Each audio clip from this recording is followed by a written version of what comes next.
Hi guys, we are going to do section 10.2 today. We're going to be talking about trig functions and also their inverse functions, so like inverse sine, inverse cosine, inverse tangent. This is kind of a trickier section. I'm probably going to have to split this into 2 days just because the lesson's kind of long. It's also kind of a tricky lesson. I would definitely recommend taking some notes on some paper. If you haven't been, you'll probably want to for this lesson because it can be a little bit on the tricky side, but we are going to jump into it. So in our past units, we have talked about inverse functions before. We've just done it with like f of x and inverse f, if you remember this notation. When we first learned how to do the inverses, one of the things that we would do is that if we compose them, or if I plugged the inverse into the regular function, everything would cancel out and we would just get x back. So hopefully you guys remember doing that back in unit 4. We're kind of doing a similar thing, but we're doing it with sine and inverse sine and cosine and inverse cosine today. The tricky thing with these trig functions is that it's only going to be true where they are defined. So they have very specific domain and ranges that we need to remember. So that's going to affect our answers when we're doing this. So in order to understand where those domains are coming from, I am going to show you the graphs a little bit. So back in unit 6a, we learned about graphing sine and cosine, right?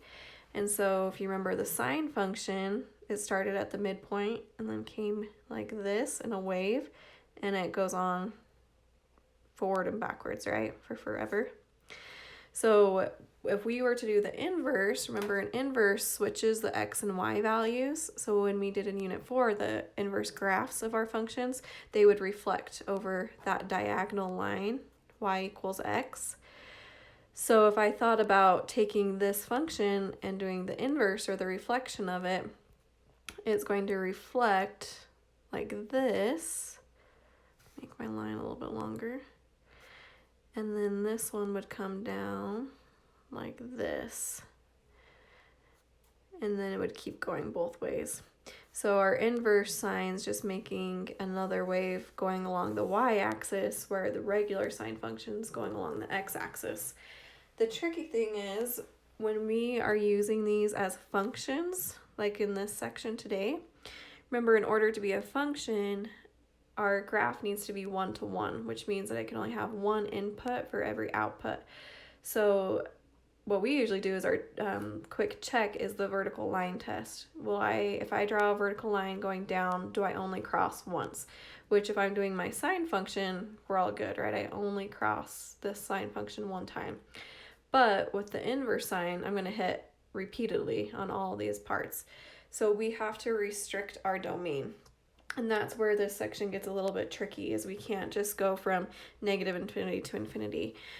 What we're going to end up doing when we restrict it for sine is we are going to go from this point and we're going to do this little section of the graph for inverse sine from here to here.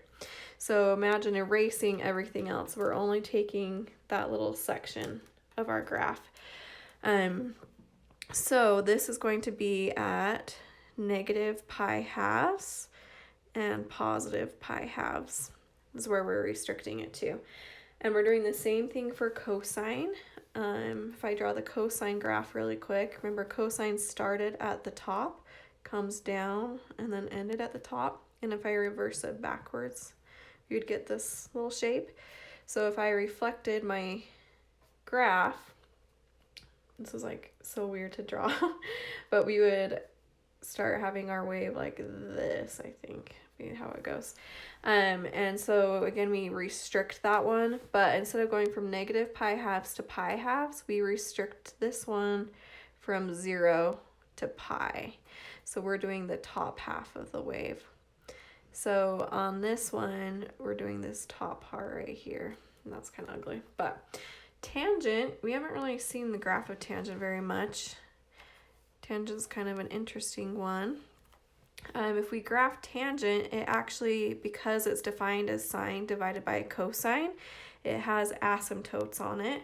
So tangent, if I have my x-axis, if this is negative pi halves and pi halves, we have asymptotes here where tangent can't cross, and that's because that is where cosine is equal to 0 on the unit circle, and we can't divide by 0, so we get stuck. We can't have a graph there. Tangent actually almost looks like a cubic function. It kind of goes like this, but it repeats, so it has this shape going on forever and ever, like this, to both sides. So that's what tangent looks like. But imagine if I reflect that and I flip it over the y-axis again and do the reflection, I'm going to have a whole bunch of lines going horizontally, which we are not allowed to do, or I won't pass the vertical line test. So the tangent, we end up going from here to here, and we take the middle section. So here would be inverse tangent going this way, and we're only going to do this section, so that way I do pass my vertical line test for the inverse tangent. And this is going to be going from pi halves on the top to negative pi halves on the bottom. So sine and cosine use the same piece. Sine's going from negative pi halves to pi halves for the inverse sine, and so is inverse tangent is going negative pi halves to pi halves. And then cosine is the different one. It's going to go from 0 to pi. So hopefully having kind of the visual there will help you when we're going through this section of knowing why we're cropping it, that we can only take these little pieces and not the entire unit circle, because if I did use this entire thing, we won't pass that vertical line test and we wouldn't be considered a function. So we're just cropping it. I'm taking this part, taking this part, I'm taking this little part right here. So I'm going to write down, and I would again recommend you guys writing this part down on a piece of paper somewhere. You can go ahead and pause the video if you need, but you'll probably want this to help you until you memorize it. But these are the restricted domains that we're going to be using in this section. So for inverse sine, or arc sine, if you like to call it that, we're going from negative pi halves to pi halves. Then for inverse cosine, we're going from 0 to pi. And then inverse tangent, remember that matches with sine. It's also going from negative pi halves to pi halves. And then I'm also going to throw on our other ones. So let's look at cosecant. So this one is going to, remember cosecant and sine are inverses of each other, or not inverses, but they are the reciprocal functions of each other. So they're going to match. This one's going to go from negative pi halves to pi halves as well. And then secant is the reciprocal of cosine, so they're going to match. So this one's going to go from 0 to pi. And then cotangent goes with tangent, except this one doesn't match. Cotangent is going to go from 0 to pi. So that one's kind of a little bit weird, but I'm also, again, a really visual person, so I'm going to draw a little mini unit circle 2 times. Sine and cosine have different domains, so I like to kind of visually represent them. Let's go, here's from 0 to pi. And I'm going to get a different color out. Let me get a highlighter. So cosine is going to use this top half of the unit circle. Okay. So from 0 to pi, cosine, I'm going to write on the inside, cosine uses 0 to pi, so does secant, and so does cotangent. So when we are looking at our unit circle, we're going to be using that top half of that unit circle from 0 to pi. But then on the other ones, we're going from pi halves, which is the top of the circle, and we're going to negative pi halves. Here's another tricky thing. We are used to going around our unit circle counterclockwise, so from 0 to 2 pi, but this one's actually going backwards to negative pi halves. So instead of thinking of going from pi halves and spinning around this way, we're going from pi halves Here's 0, I'm going backwards to negative pi halves. So when we're looking at our angles here, we're not going to be using the bigger angles from our unit circle. So like for example, we usually would use 5 pi thirds, 7 pi fourths, 11 pi sixths. That's not in between pi halves and negative pi halves. We're actually going to be going backwards. So on this one, if we have our 3 parts here, this was pi over 6, pi over 4, and pi over 3. We're actually going to be thinking of reflecting those into the negative. So if here's 0, and we're going again on this half of the quadrant, here's our 3 lines.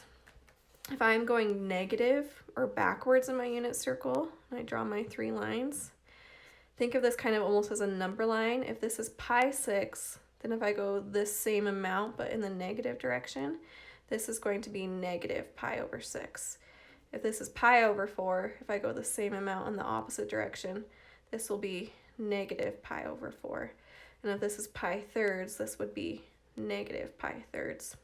So that's the tricky thing with this one, is we're not going from 0 to 2 pi, we're going to pi halves, and then I'm going backwards to negative pi halves. So our answers are going to be a little bit different, but we're using this half of the unit circle. That's usually the common mistake I see students make on this unit, is if, let's say, this was my answer on the unit circle, I get students saying, oh, the answer is 7 pi over 4, when really it should be negative pi over 4, because we're going backwards in the unit circle, not forwards. So, but these ones that use this are going to be sine, I'll write that over here, and then it's also going to be tangent, and it's going to be cosecant. So these 3 use the right half of the circle, these 3 use the top of the circle.